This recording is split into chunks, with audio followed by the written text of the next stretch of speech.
महोदय, मैंने कृषि के बारे में कुछ विस्तार से बातें की हैं क्योंकि उसे हमारे आर्थिक विकास के अंतर्गत प्रमुख स्थान मिला हुआ है।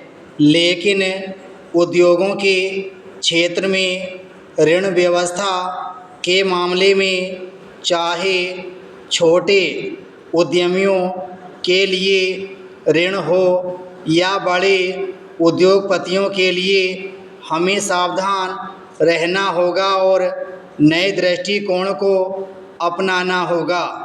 जिस उद्देश्य के लिए ऋण दिया जाना हो, इसमें उसकी साख पर जोर होना चाहिए।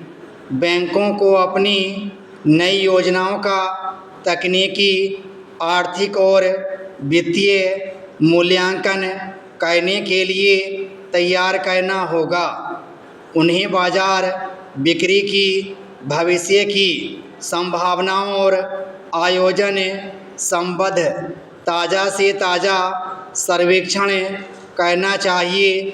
उन्हें प्रबंधी आधुनिक उपायों और विधियां अपनानी चाहिए। संक्षेप में, उन्हें एक व्यापक परिप्रेक्ष्य में गतिशील अर्थव्यवस्था की ज़रूरतों का आकलन और निर्णय करने में सक्षम होना चाहिए और उसे वांछनीय तकनीकी और वित्तीय समर्थन देना चाहिए।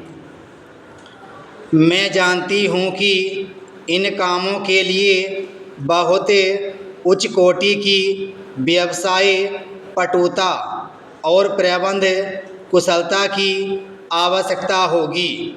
इसके लिए हमें अपनी आवश्यकता को देखकर समुचित प्रशिक्षण की व्यवस्था करनी होगी।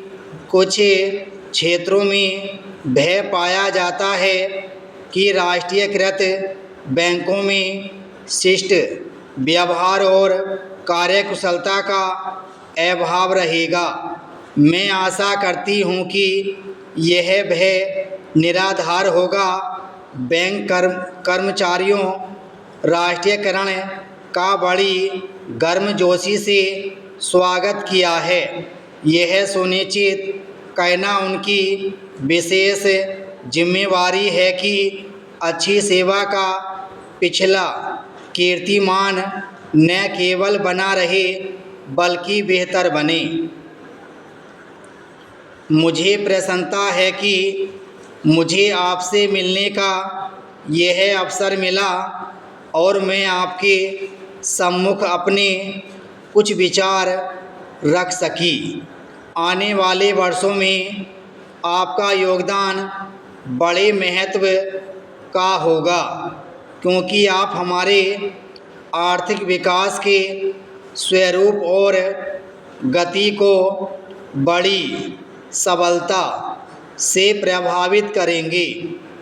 मुझे आशा है कि आप आयोजन की प्रक्रिया और हमारे सामाजिक उद्देश्यों की पूर्ति के लिए पहले से भी अधिक सचेत भाव से तथा पूरे मन से प्रतिबद्धता अनुभव करेंगे।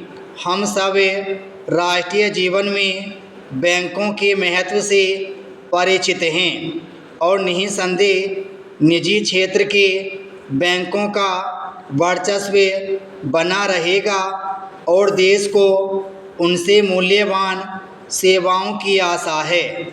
लेकिन यहाँ एकत्रित आप सबकी विशेष जिम्मेवारी है। मैं कई अवसरों पर राष्ट्रीयकरण के बारे में बोल चुकी हूँ और मैं समझती हूँ कि मैंने जो कुछ कहा है वह सही तौर पर आपके मन बसा है और आप उसे सफल बनाएंगे।